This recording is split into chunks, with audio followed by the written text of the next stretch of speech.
Di kota Kufa di Irak pernah ada satu orang namanya Thabit.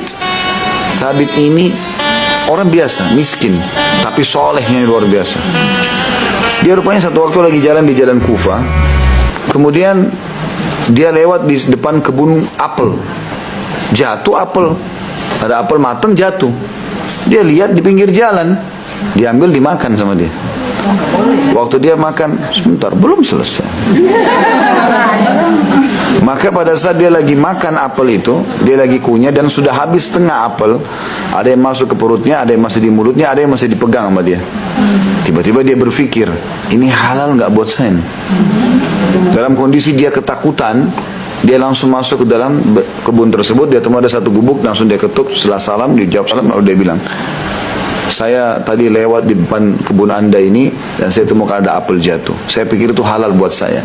Karena memang dasar hukumnya, kalau buah sudah keluar dari tempatnya, ada yang menghalalkannya gitu kan. Tetapi dia sebagai bentuk keimanan takut dia. Dia bilang, tolong halalkan buat saya. Ini setengahnya masih ada, setengah sudah saya makan. Kata orang yang di gubuk itu, saya bukan pemilik kebun ini. Saya hanya penjaganya saja. Pemilik kebunnya tinggal 1 hari 1 malam dari sini. Maka kata Thabit, sebentar. Mau lanjutin nggak?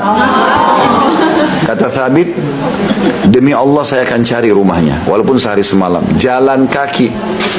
Dia jalan ke kotanya orangnya. Tapi ceritanya tidak disebutin kotanya mana. Yang jelas sehari semalam perjalanan. Dia jalan kaki. Sampai tiba di alamatnya ketemu.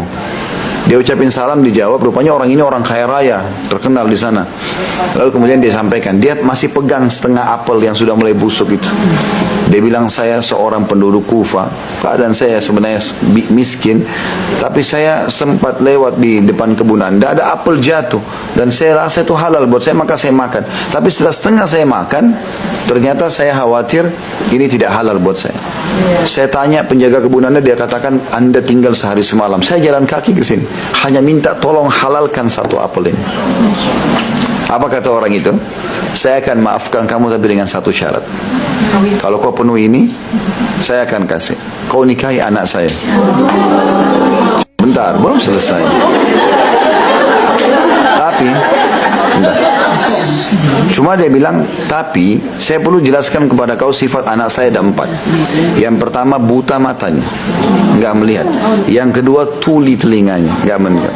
Yang ketiga, bisu, nggak bisa ngomong. Yang keempat, lumpuh total, nggak bisa bergerak. Kata Thabit, kalau seandainya itu syarat dari anda, tidak bisa negosiasi, supaya halal apel itu saya nikahi. Lillahi ta'ala sudah. Yang penting halal dulu apel ini. Hanya karena itu saja, apel ya.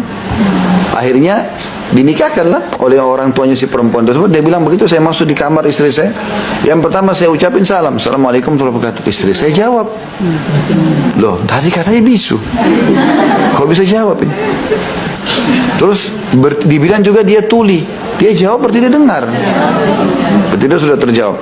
Lalu kemudian saya mendekat ke dia, lalu saya ulurkan tangan saya, istri saya berdiri dan salaman, berarti nggak lumpuh dan juga tidak buta, karena dia lihat gitu kan.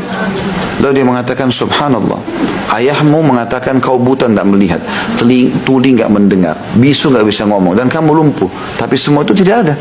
Dia bilang, ayah saya benar, mata saya buta dari semua yang haram, karena nggak pernah saya lihat yang haram. Telinga saya betul tuli dari apa yang Allah haramkan, saya tidak pernah dengar dari kecil kecuali yang baik. Lisan saya memang bisu, tapi karena tidak pernah mengucapkan kecuali zikrullah, tanya kabar orang, baca Quran. Dan saya lumpuh kaki saya dari pergi ke tempat-tempat haram. Dan perempuan ini rupanya pakai cadar. Kata Thabit, saya pun merasa bersyukur, alhamdulillah. Tadinya dia pikirkan memang dia terima apa adanya nih, lumpuh pun dia terima. Dia bilang begitu saya buka cadarnya, saya temukan dia wanita tercantik.